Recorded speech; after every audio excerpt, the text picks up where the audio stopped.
Welcome to 1000 PS, welcome to Modena, welcome to the launch of Ducati's new Hypermotard SP. Now this is the premium model from Ducati. There is a standard model, but this is the SP. Today we've got the amazing opportunity to ride it around this great track that I've ridden many times. It's kind of basically like a big go-kart track with a 4th to 5th gear straight, with a really twisty section in the middle, 2nd and 3rd gear.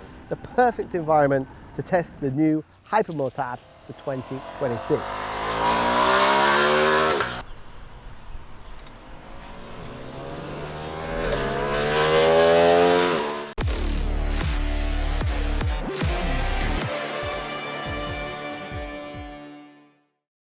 So let me run you through some facts and figures all about the new bike for 2026. The engine is the 890 V2 engine that we've seen in Multistrada, the Panigale, the Street Fighter, the Multistrada. It's a familiar platform that we're used to seeing. But now we have it at 120 horsepower because in the Multistrada and the Monster it's a little bit less. So it's on par with Panigale and Street Fighter power. Revs to 10,750 RPM. The previous bike was maximum power at 9,000. In terms of torque, 94 Newton meters or 69 foot-pound, which is 1 foot-pound less than before. And it makes the peak torque slightly higher in the rev range. So essentially we've got more power, a fraction less torque, all higher up in the RPM. But Ducati do claim that 70% of that torque is available from 3 and 8% of that torque is available from 4,000 RPM. We're going to focus mainly on the SP model, so that means we've got the lighter forged wheels. We've got 48mm fully adjustable Öhlins suspension on the front. We've got the radial mounted Brembo monoblock. These are the M50 calipers, so it's slightly better brakes than the standard model.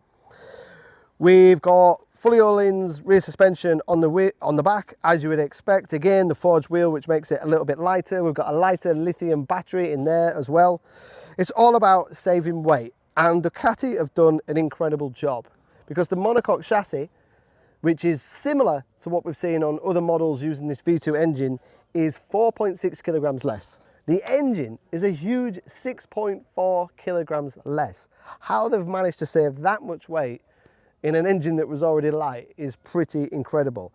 The weight saving itself is 14 kilograms. So they are quoting a wet weight, no fuel of 177 kilograms, an astonishing 14 kilograms less than the previous bike that was by no means heavy. Seat height is 880mm, which is exactly the same on the SP and the standard, where before the SP was a little bit higher.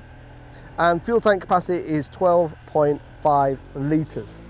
As you'd expect with Ducati, the rider aids are incredible. This is motor-derived GP rider aids and technology that we've seen on the big premium Panigale and is kind of filtered down. So we've got 4 modes to start with, which is race, sport, road and wet, 3 power modes. Then we've got the quickshifter as standard. We've got the Ducati traction control, which is 0 to 8. We've got the wheelie control, 0 to 4. We've got the cornering ABS with the slide-by brake on level 2, which I'll come to in a moment. It's got everything there to keep you safe and to keep you on track. Essentially, with the ABS, you've got 4 different modes.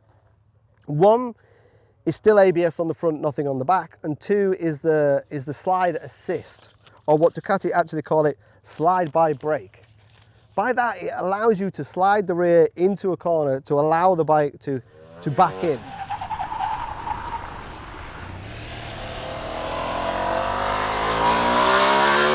We've seen this on other Ducati sports bike. We've seen this, I think it was first shown on the Hypermotard on the single cylinder.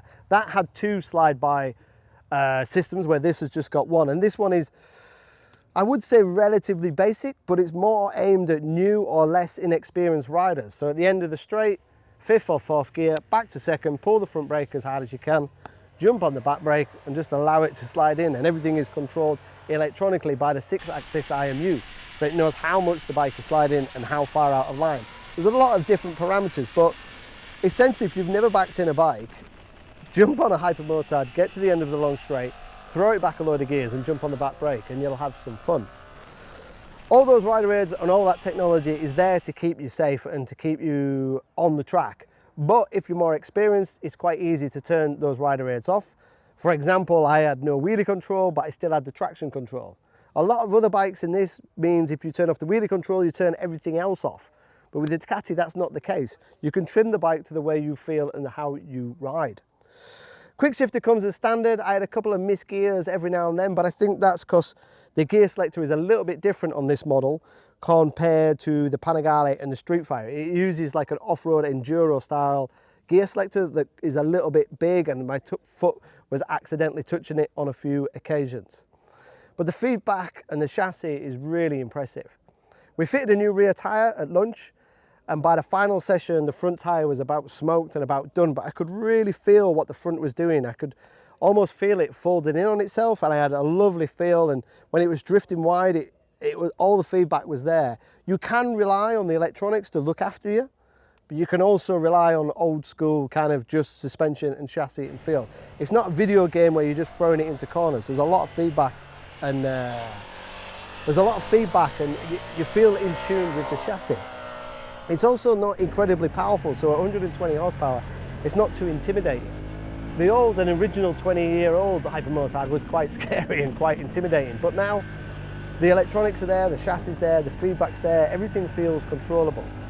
The pegs do start to tickle the road a little bit here on track on the odd occasion, but I hang off a bike quite a lot and didn't have a huge amount of ground clearance issues, although I do know some other riders did. And we did tweak the suspension slightly, but it's, again, all fully adjustable front and back. The only thing you can't change is the Sachs steering damper. If you're looking for a bike for just sheer enjoyment, then it really does stand out on its own. There are no big supermotos left. They used to be back in the day. Even BMW had the Mega Moto and Dorsoduro and KTM. But this kind of stands out on its own now for me, and I think it's more competing with other fun naked bikes like KTM Duke 990 and Yamaha MT-09 SP maybe. There's a lot of bikes in this kind of fun-packed naked range that can cut it on track. But the Hypermotard's a little bit different because it's more of a hooligan, more attractive, more fun, and you could do things on it that you probably wouldn't do on the others. You wouldn't enter a corner sideways with slide-by brake assist on a Yamaha MT-09 SP, for example. I think it also looks stunning, it looks attractive, and it's that kind of really cool jacket and jeans bike that when you open your garage door, you're gonna go, yeah, that's something special, that's mine. But the flip side of that is desirability and good looks come at a price. So you're gonna be paying just over 17,000 for the SP, just over 13,000 for the standard model, which is a lot of money if you look at it at a 120 horsepower supermoto. But if you look at it as a 120 horsepower fun naked bike that hopefully will be just as much fun as it is on track, with rider aids and technology that are similar to a superbike, with stunning looks and a stunning brand, then it's a different story. What I want to do is ride it on the road, because with the wheelie control off, it was just so much fun. But I'm almost glad that Ducati launched it on track, because on the road, I don't think my license would match that long. I think it'd really get you into trouble quite easily and get you very popular with the local police. But for me, what Ducati have done with the Hypermotard, which is incredible, is to reduce that weight, to give it a huge amount of rider aids, so it's more accessible for more riders, while still giving it that kind of hooligan feel. Can't wait to ride it on the road. Can't wait to do a group test. It'll be interesting when we do. If you want to know any technical details, as usual, please fire some questions, like the seat height is exactly the same now on this as it is on the standard model. The wheels and the difference between the overall weight is 1 kilogram, I think, difference between the SP and the standard. So if you want to know all those real kind of anal technical details, then please fire some questions away. The chassis and the swinging arm may look like the Panigale and the Street Fighter, but it's very much bespoke to this model. Thoroughly an enjoyable test. Want to keep riding, want to keep going, would love one in my garage. In a perfect scenario, this would be sat there for those Sunday afternoons, jacket and jeans, dangerous riding competition, or the occasional track day. Top job.